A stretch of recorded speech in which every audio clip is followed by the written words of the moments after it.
أعوذ بالله من الشيطان الرجيم. بسم الله الرحمن الرحيم.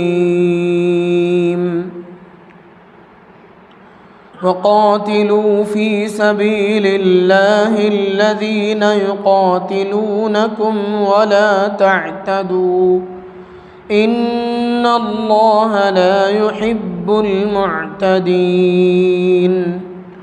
وَاقْتُلُوهُمْ حَيْثُ ثَقِفْتُمُوهُمْ وَأَخْرِجُوهُمْ مِنْ حَيْثُ أَخْرَجُوكُمْ وَالْفِتْنَةُ أَشَدُّ مِنَ الْقَتْلِ وَلَا تُقَاتِلُوهُمْ عِندَ الْمَسْجِدِ الْحَرَامِ حَتَّى يُقَاتِلُوكُمْ فِيهِ فَإِن قَاتَلُوكُمْ فَاقْتُلُوهُمْ كَذَلِكَ جَزَاءُ الْكَافِرِينَ. صدق اللہ العظیم.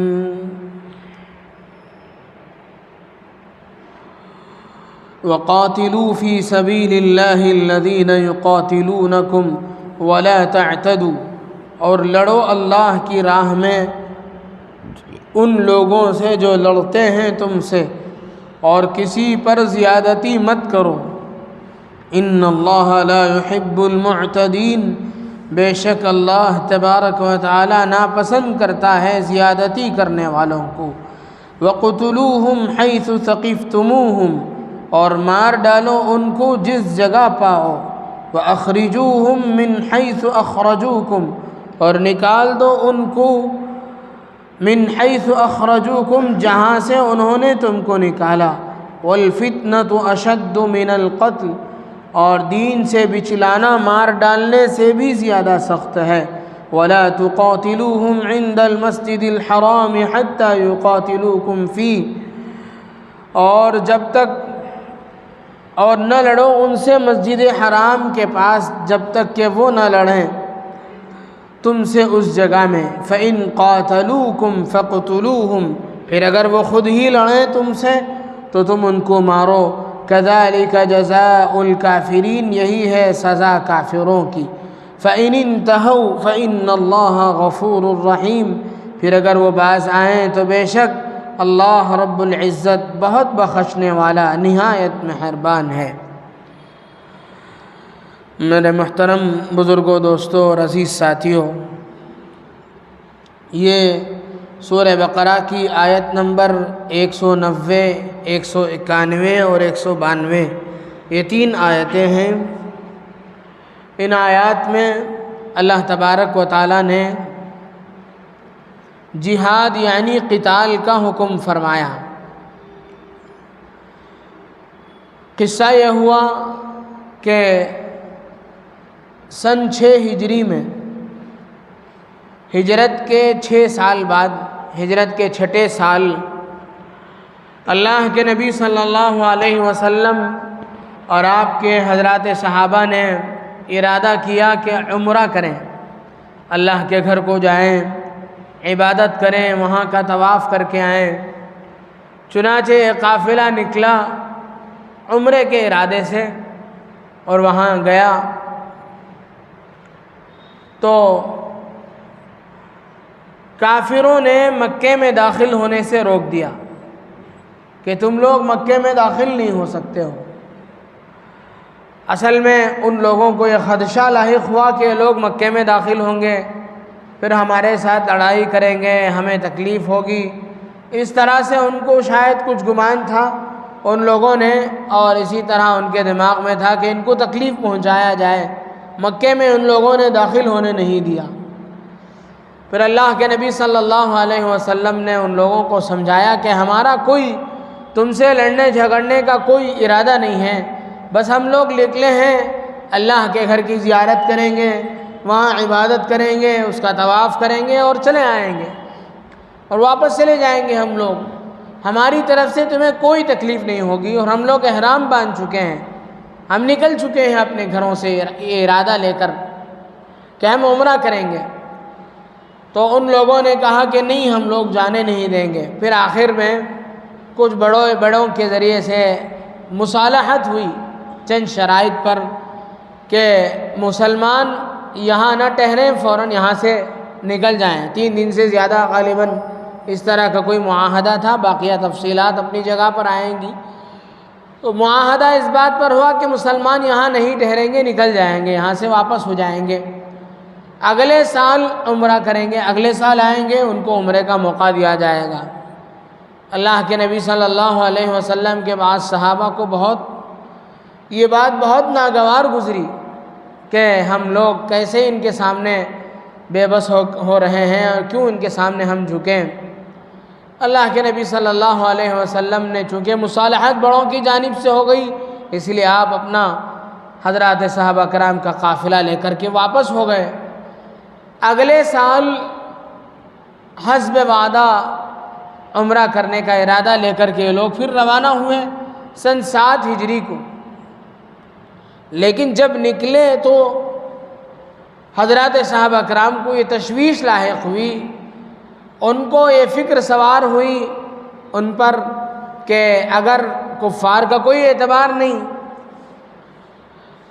کہ اب بھی کیا امید ہے کہ وہ لوگ ہمیں جانے دیں گے، ہو سکتا ہے ہمیں پھر بھی روک لیں یا ہمارے ساتھ لڑنے مرنے کے لیے تیار ہو جائیں، اور یہ جو ہم لوگ جا رہے ہیں اگلے سال جو جانے کا ارادہ کر رہے ہیں ہو رہا ہے وہ ذی قعدہ کا مہینہ تھا، اور اسلام کے شروع زمانے میں 4 مہینے میں جنگ و جدال اور قتل و قتال کرنا ممنوع تھا، حرام قرار دیا گیا تھا، جسے اشہر حرم کہا جاتا ہے۔ لوگوں کو منع کیا گیا تھا کہ ان مہینوں میں لڑائی نہ کریں، لڑیں نہیں، جھگڑے نہیں، اس لیے کہ حج کے جو مہینے ہوتے ہیں ان مہینوں میں لوگ حج کی خاطر اپنے دور دراز علاقوں سے نکل کر کے مسافر لوگ، دور دراز میں بسنے والے لوگ اللہ کے گھر کی زیارت کے لیے وہاں پہنچتے ہیں۔ اب ان کا سامان لوٹ لینا، ان کو مارنا، ان کو ستانا، ان کو تکلیف دینا اچھی بات نہیں ہے، اس لیے بہتر یہ ہے کہ ان دنوں میں قتل و قتال کو منع کر دیا جائے۔ اللہ تبارک و تعالیٰ سے کی جانب سے حکم تھا۔ اشہر حرم کہلاتے ہیں 3 مہینے مسلسل، ذی قعدہ، ذی الحجہ اور محرم، اور 1 مہینہ رجب کا مہینہ بعد میں چل کر کے جمادی الثانی اور شعبان کے درمیان میں، ورجب مضر الذی بین جمادہ و شعبان، اللہ کے نبی صلی اللہ علیہ وسلم نے فرمایا، اللہ تبارک و تعالیٰ نے خود قرآن کریم میں فرمایا ہے، ان عدۃ الشہور عند اللہ 12 شہرا فی کتاب اللہ یوم خلق السماوات والارض، جس دن اللہ تبارک و تعالیٰ نے آسمانوں اور زمین کو پیدا کیا اس زمانے میں ہی اللہ کے نزدیک مہینوں کی تعداد 12 ہے، منہا 4 حرم، ان میں سے 4 مہینے قابل احترام ہیں۔ اب قابل احترام مہینوں میں سے ایک مہینہ ذی قعدہ کا بھی ہے۔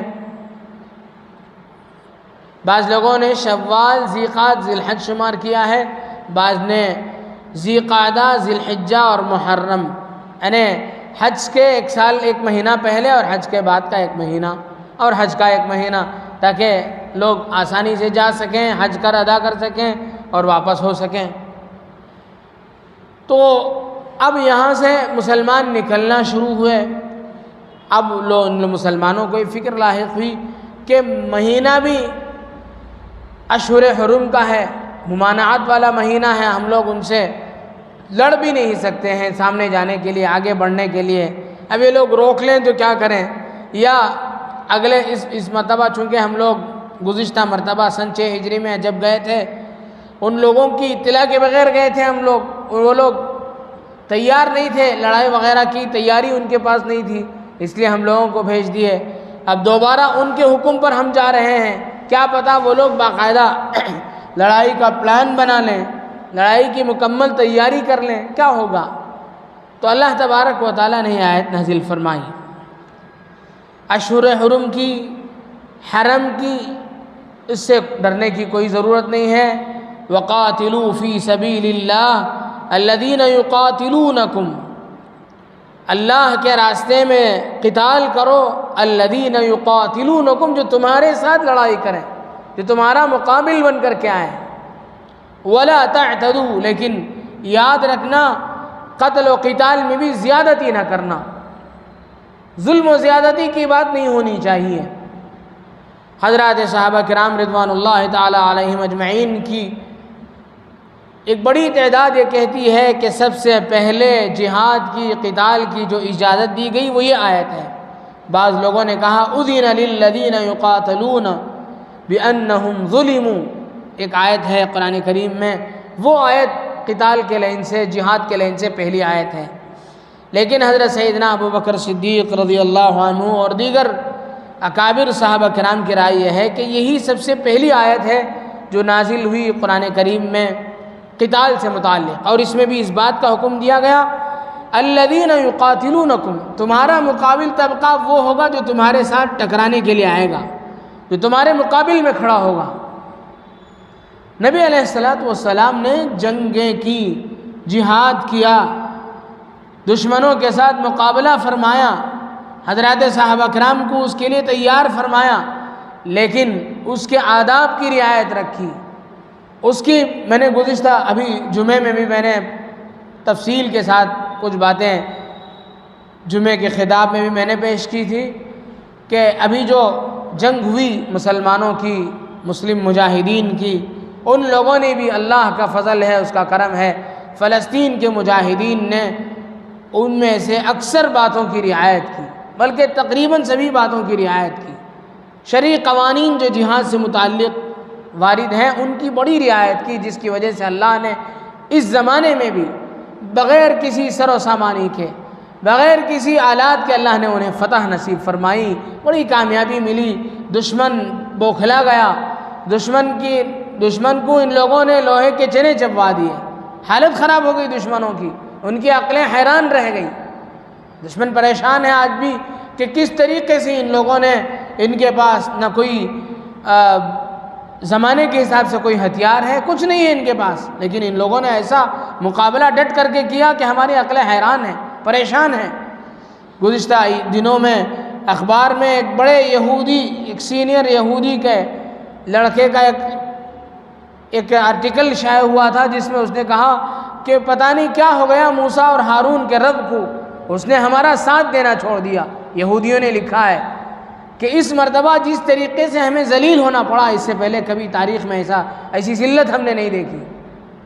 وجہ یہ ہے کہ اس گئے گزرے زمانے میں بھی مسلمانوں نے جو قوانین جہاد اور قتال کے تھے اس کو اپنایا، اور تا قیامت جب تک ہم شرعی اصولوں پر چلتے رہیں گے اللہ تعالیٰ کی مددیں ہمارے ساتھ شامل حال رہیں گی۔ کیا قوانین تھے اس کے؟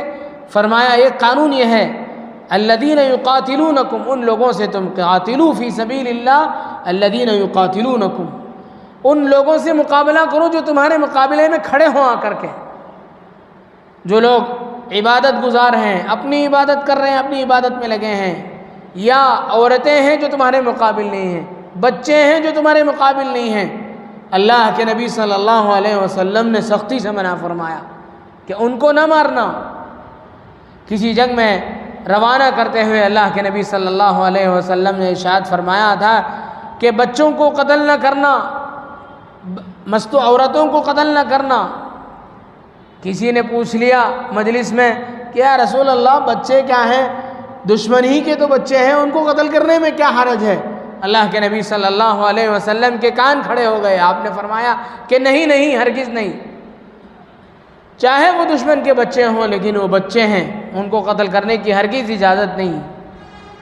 آج انسانیت کا دھم بھرنے والے، انسانیت کے نام پر شور مچانے والے، ہیومن رائٹس کا نعرہ لگانے والے، ان لوگوں نے کیا حال کر دیا غزہ کے مجاہدین کا، وہاں کے بچوں کا، کمزوروں پر حملہ کیا۔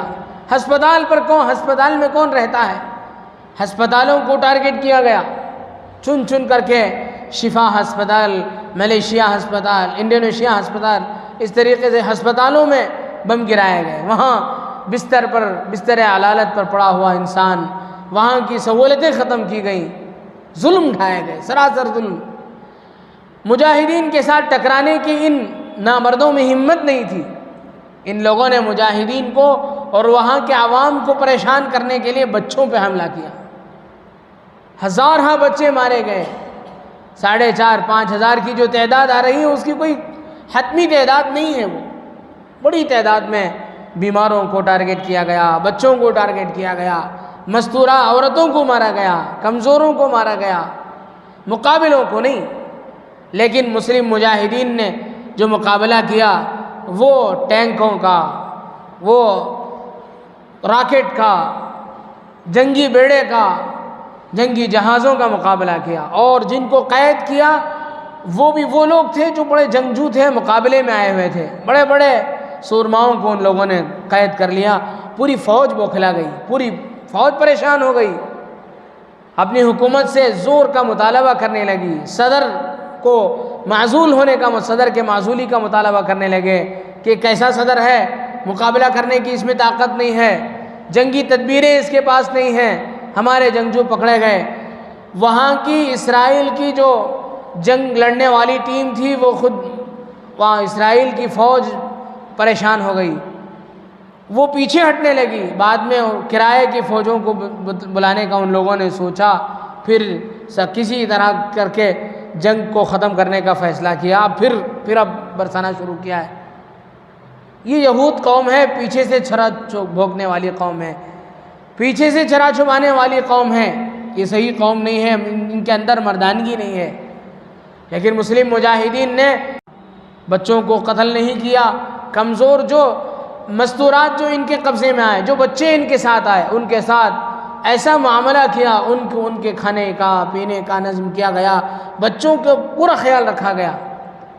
وہاں کی عورتیں متاثر ہو گئیں، جوان بچیاں ان کے قید میں آئیں۔ پھر سب سے پہلے جس گھروں میں داخل ہوتے تھے وہاں ان لوگوں نے اعلان کیا باقاعدہ کہ ہم لوگ لڑنے کے لیے آئے ہیں، تم اپنا علاقہ چھوڑ کر کے چلے جاؤ، ہم تم سے تعرض نہیں کریں گے، ہم تمہیں چھیڑیں گے نہیں، تم ہمارے مقابل نہیں ہو، تم چلے جاؤ یہاں سے، ہمیں تم کچھ کرنے والے نہیں ہیں۔ زمینی حملہ کیا، زمینی طور پر فتح کیا۔ تو یہ ہوتا ہے، یہ ہے جنگی تدبیریں اور یہ ہیں قوانین۔ اور اللہ تبارک و تعالیٰ نے فرمایا وَلَا تَعْتَدُوا، ظلم نہ کرنا، سرکشی نہ کرنا۔ اللہ کے نبی صلی اللہ علیہ وسلم جب جنگ میں روانہ کرتے تھے تو اس بات کی تاکید کرتے تھے کہ کمزوروں کو قتل نہ کرنا، عبادت گزار جو عبادت میں لگے ہوئے ان کو قتل نہ کرنا، کافروں کے پاس جو مزدور کام کر رہے ہیں تمہارے مقابل ہیں، ان کے پاس کچھ لوگ کام کر رہے ہیں، مزدور طبقہ ہے، وہ ان کے کام میں لگا ہے، ان کو بھی قتل نہ کرنا، ان کے ساتھ بھی چھیڑ چھاڑ نہ کرنا۔ اور جو لوگ گھر پہ بیٹھ جائیں چاہے مرد ہوں تمہارے مقابلے میں نہ، ان کو بھی قتل نہ کرنا۔ اور اسی طرح جن کو ہم نے امن دے دیا ہے ان کو بھی قتل نہیں کرنا۔ یہاں تک کہ اللہ کے نبی صلی اللہ علیہ وسلم نے جانوروں کے قتل سے بھی منع فرمایا، حتیٰ کہ بے جان گھاس پھوس اور نقصان پہنچانا ہے تو انسان کو جو مقابلے میں کھڑا ہے اسے پہنچاؤ، درختوں کو، ہرے بھرے درختوں کو نقصان پہنچانا، اس سے بھی اللہ کے نبی صلی اللہ علیہ وسلم نے منع فرمایا۔ یہ آپ علیہ الصلوۃ والسلام کے اخلاق تھے، آپ نے ایسا اخلاق کا مظاہرہ فرمایا۔ ان لوگوں نے بھی، ہمارے ان مجاہدین نے بھی اسی طرح کا اخلاقی مظاہرہ فرمایا، تبھی جا کر کے ہمارے اکابرین نے، ہمارے موجودہ دور میں حضرت مولانا بحر العلوم مولانا نعمت اللہ صاحب دارالعلوم کے سینئر استادوں میں سے ہیں، حضرت نے یہاں سے عربی میں مجاہدین کے نام پر خط جاری فرمایا کہ تم لوگوں نے بڑے اخلاق کا مظاہرہ فرمایا ہے اور جنگی تدبیر کی بڑی رعایت کی ہے، اور احادیث کے ذخیرے میں یہ بات ملتی ہے کہ جب مسلم مجاہدین کو آخر زمانے میں فتح ملے گی تو اس کے بعد بڑی تعداد میں یہود مسلمان ہوں گے، اس لیے تم لوگوں نے اخلاق کا تو مظاہرہ کر لیا، اب دعوت بھی پیش کیجیے، دعوت دیجیے تاکہ یہود اسلام میں داخل ہوں، اور امید ہے کہ بڑی تعداد میں داخل ہوں گے۔ تو یہ مسلمان، اللہ کے نبی صلی اللہ علیہ وسلم نے فرمایا کہ جنگ میں کسی کو مارنا ہو، قتل کرنا ہو، قتل کرو، وہیں سے ختم کرو معاملہ۔ اس کی دشمنی میں اس کے ناک کاٹنا، کان کاٹنا، جس سے مثلہ کہتے ہیں، اللہ کے نبی صلی اللہ علیہ وسلم نے باقاعدہ حدیث میں منع فرمایا۔ لیکن کفار کے ہاں یہ چیزیں عام تھیں۔ حضرت حمزہ رضی اللہ عنہ کے قاتل نے قاتلوں نے ان کے ساتھ کیا معاملہ کیا، ان کے کلیجے کو چیرا اور کچا چبایا۔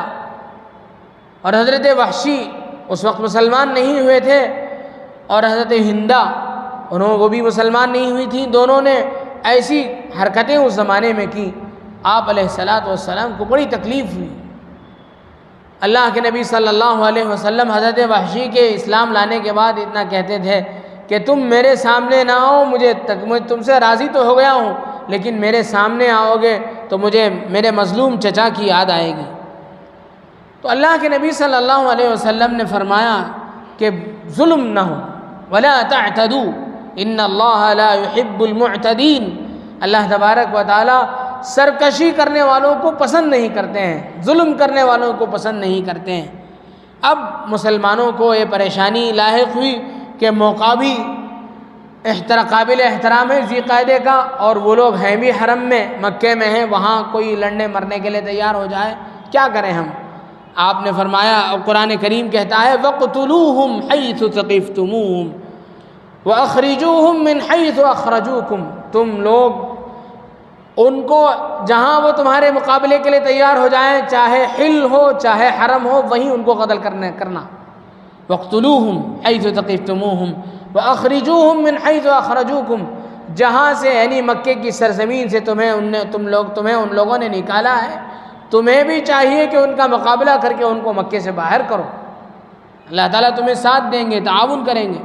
وَأَخْرِجُوهُمْ مِنْ حَيْثُ أَخْرَجُوكُمْ وَالْفِتْنَةُ أَشَدُّ مِنَ الْقَتْلِ، فرمایا فتنہ مچانا یہ قتل کرنے سے بھی زیادہ سخت ہے۔ اس وقت فتنہ یہ جو لوگ مچا رہے تھے، کعبۃ اللہ کے میں شرک کر رہے تھے، اس سے بڑا فتنہ کیا ہو سکتا ہے؟ مسلمانوں کو عبادت سے روک رہے تھے، اس سے بڑا فتنہ کیا ہو سکتا ہے؟ آگے فرمایا وَلَا تُقَاتِلُوهُمْ عِنْدَ الْمَسْجِدِ الْحَرَامِ، مسجد حرام کے پاس قتال نہ کرنا، حَتَّى يُقَاتِلُوكُمْ فِيهِ، یہاں تک کہ وہ لوگ تمہارے ساتھ قتال کریں۔ آج بھی مسئلہ یہ ہے کہ کسی آدمی کو مسجد حرام، حدود حرم میں قتل نہیں کیا جائے گا۔ حرم کا جو حد ہے اس پورے مسجد حرام میں ہی نہیں، حدود حرم اس سے بھی بہت آگے ہے، تو حدود حرم میں کسی کو قتل نہیں کیا جائے گا۔ اگر کوئی قتل کر کے وہاں پہنچ گیا ہے،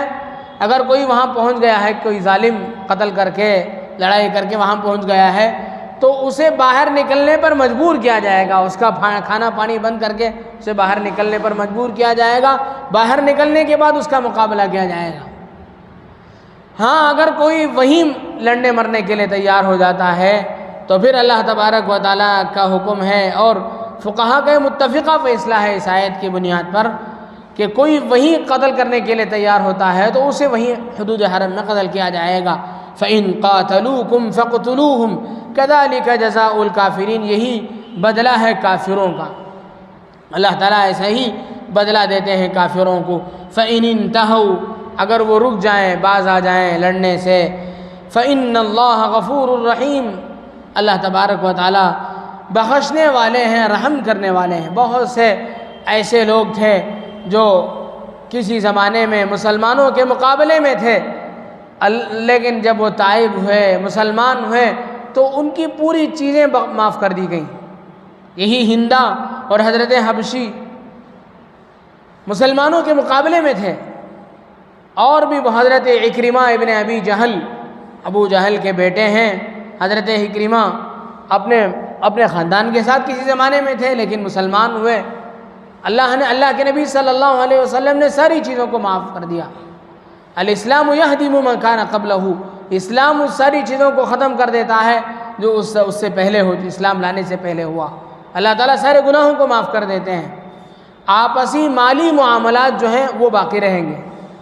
کفر کی حالت میں کوئی معمولی مالی معاملہ ہے، اسلام لانے کے بعد بھی وہ معمولی معاملہ معاف نہیں ہوگا، مالی معاملہ پورا کرنا ہوگا، حق ادا کرنا ہوگا۔ تو ان آیات کی ذیل میں یہ کچھ باتیں تھیں۔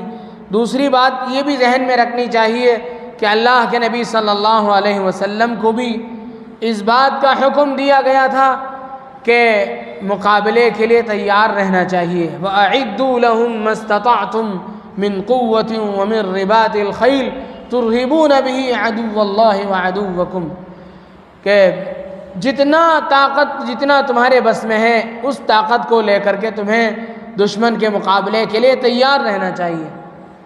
ایسا نہیں ہے کہ صرف ہم دعاؤں میں لگے ہیں، قنوت نازلہ پڑھ رہے ہیں، یہ طریقہ اسلامی نہیں ہے۔ حضرات صحابہ کرام اور اللہ کے نبی صلی اللہ علیہ وسلم رات کو مسلح پر سوار ہوتے تھے، صبح کو گھوڑے کی پیٹھ پر سوار ہوتے تھے، رات میں تسبیحیں ہاتھ میں ہوتی تھی، صبح میں تلواریں ہاتھ میں ہوتی تھی۔ یہ اللہ کے نبی صلی اللہ علیہ وسلم نے اپنا اسوہ سکھایا، اور آخر میں پہنچ کر کے اللہ کی مددیں نصرتیں شامل حال ہوتی ہے۔ شروع میں ہی سب کچھ نہیں ہو جاتا۔ مسلمان کو پہلے ہمت کرنی چاہیے اور اپنی چیزوں پر اعتماد نہیں کرنا چاہیے، اللہ پر بھروسہ ہونا چاہیے۔ شاعر اسلام علامہ اقبال رحمۃ اللہ علیہ نے کہا ہے کہ مؤمن ہے تو بے تیغ بھی لڑتا ہے سپاہی، کافر ہے تو کرتا ہے شمشیر پہ بھروسہ، کافر ہے تو شمشیر پہ کرتا ہے بھروسہ۔ کافر تلوار پہ بھروسہ کیا ہوتا ہے، ہتھیار پر بھروسہ کیا ہوتا ہے، جیسا کہ ہم نے دیکھا ان لوگوں کو اپنے ہتھیاروں پر ناز تھا، پوری دنیا کو یہ لوگ سپلائی کرتے تھے، پوری دنیا کے سپلائر تھے ہتھیار یہاں سے خریدی جاتی تھی۔ ہمارے ملک نے بھی وہاں سے ہتھیاریں منگائی تھی گزشتہ سال۔ اسرائیل پوری دنیا کو ہتھیار سپلائی کرتا ہے، لیکن ان نہتے مجاہدین نے اپنی چھوٹی سی طاقت اور اللہ پر اعتماد کے ذریعے سے ان کو لوہے کے چنے چبوا دیے، ان کو مجبور کر دیا، ان کو پریشان کر دیا ان لوگوں نے۔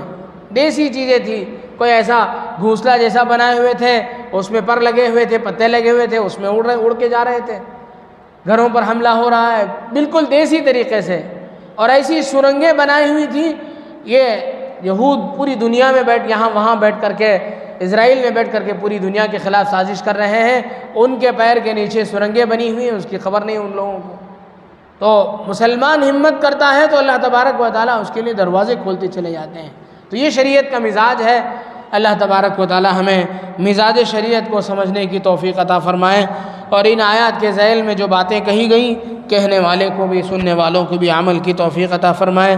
آمین۔ وآخر دعوانا ان الحمد للہ رب العالمین۔